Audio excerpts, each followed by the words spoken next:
Over in the pages of Marvel Comics, readers recently saw some fascinating storylines undergoing with the character of Kamala Khan. Some of these threads started over in recent issues of Amazing Spider-Man, as we saw Kamala Khan do battle against the villainous emissary alongside Spider-Man and his supporting cast. Sadly, Kamala Khan ended up losing her life in that battle, but thanks to a connection with the mutants and Cyclops of the X-Men from her days as a team member of the Champions, Kamala was able to be resurrected during the mutants' Hellfire Gala. Sadly, the Hellfire Gala came to a bitter end when the anti-mutant group known as Orchis went ahead and attacked. Now it's time to see if Kamala can coordinate with the X-Men to get revenge over on Orchis in the pages of Miss Marvel's brand new series, Miss Marvel: The New Mutants.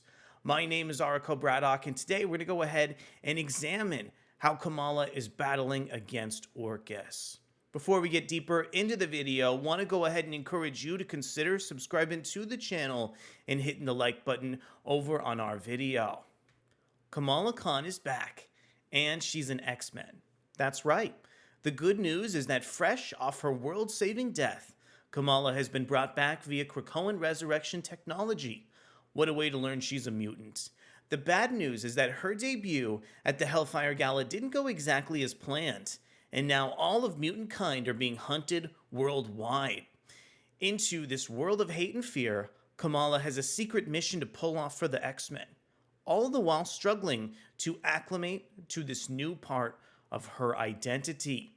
Miss Marvel: The New Mutant is written by Iman, Vellani, and Sabir Pirzada. We have art from Gómez and Adam Gorham. The colors in the issue are coming in from Erick, Arciniega. We have letters from VC's Joe Caramagna, design from Tom Muller and Jay Bowen. In addition, we have a cover for the issue coming in directly over from Sara, Pichelli, and Matthew Wilson. Really appreciate how this cover has a preview of Kamala Khan operating undercover in the summer program working alongside Orchis. Plus, we have some of the other X-Men featured prominently as part of recent continuity, especially with people like Rasputin 4 and Kitty Pryde as Shadowcat over in the issue here. And I want to extend a big thank you over to Adventures in Poor Taste for posting this preview of the issue, and start by examining some of the work from both Gómez and Adam Gorham here. So of course, we start off this issue like we do so many Miss Marvel comics by exploring this dream sequence over from Marvel. Seeing Kamala Khan explore some of the elements of her life throughout the story was definitely intriguing at first, but I did think that the dream sequence managed to stretch a little bit too far.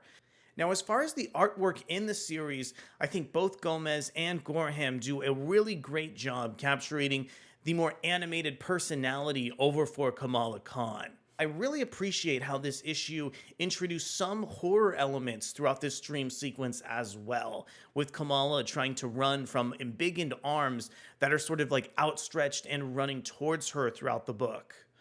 Also, I really do think that some of the page layouts in this dream sequence are also quite ambitious throughout the series, introducing so many kind of disparate Marvel characters and some really interesting sequences, like this picture of Black Bolt that we have, which serves to reference Kamala's time as an Inhuman over in the Marvel Universe. If that wasn't enough here, in addition to Kamala's time as the Champions, we also get some moments where she was an Avenger reference directly alongside even more sequences with the Inhumans.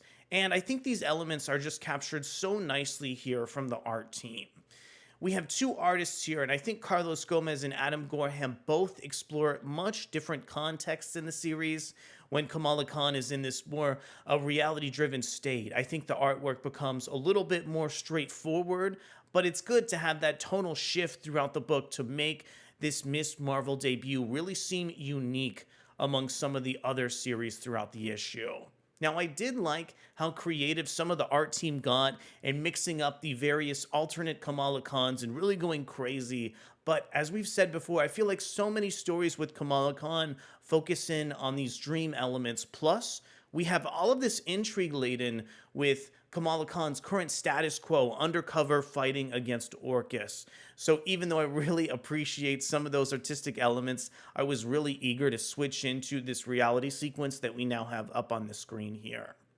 Getting to catch up with Kamala Khan, as well as some of the elements of her family, made me feel like this issue was still firmly entrenched over in Marvel's continuity, which was really great to realize here.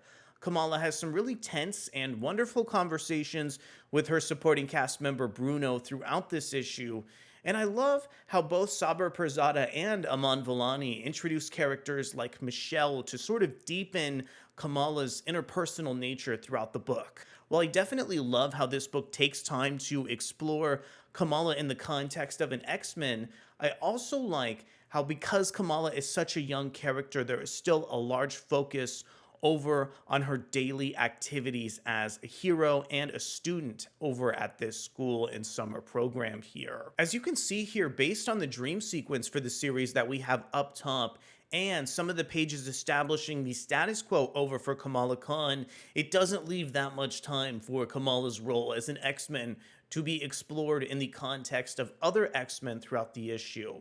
However, when we finally do see Kamala interact with characters like Shadowcat, as well as Rasputin 4, it was really cathartic for me to finally get that release and to have these X-Men characters that are kind of so new to continuity or that have recently had status quo changes really sort of embrace Kamala Khan as a mutant. I especially appreciate the relationship between Kamala and Rasputin that's visually referenced over on this page with just a magnificent panel bleed. Also have to hand it to Marvel for kind of coordinating some of these plainclothes, like underground costumes for some of the X-Men. I think Miss Marvel's plainclothes outfit here looks absolutely kind of staggering here. Also, over on the next page, we get to catch up over with both Synch and Talon, who Miss Marvel was also recently introduced to in the context of some X-Men issues. Thought it was really interesting to learn what some of the plans are behind Kamala infiltrating this summer program that she's looking out for. And I really thought that this issue was filled with so much content because this wasn't even the final sequence or aspect of the story.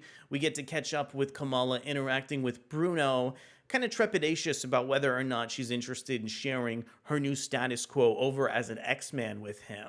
And later on in the book, there's even time for a little bit of action as well. Later on in the preview pages, we see an Orcus bus get attacked by what looks like an alien who has a really fascinating status quo that leads us to basically the base of operations over at Orcus. Really love how so many individual X-Men comics have continued to return over to the Orcus control room. And I really think that some of the surprise characters that show up in the back of this issue really help establish that this Kamala Khan Miss Marvel story also functions as a really, really great X-Men comic book. I think this really ensured that all the plot threads and status quos that the X-Men comics have built up are featured prominently in Miss Marvel the New Mutant in a really, really interesting way here.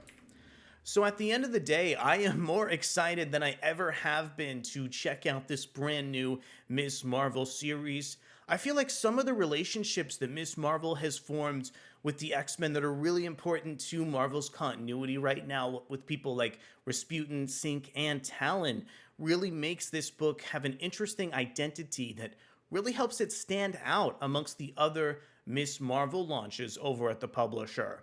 I want to know from you, were you as excited to check out this issue as I was? What did you think with how Iman Vellani and Sabir Pirzada worked with Marvel's continuity? I thought it was pretty spectacular.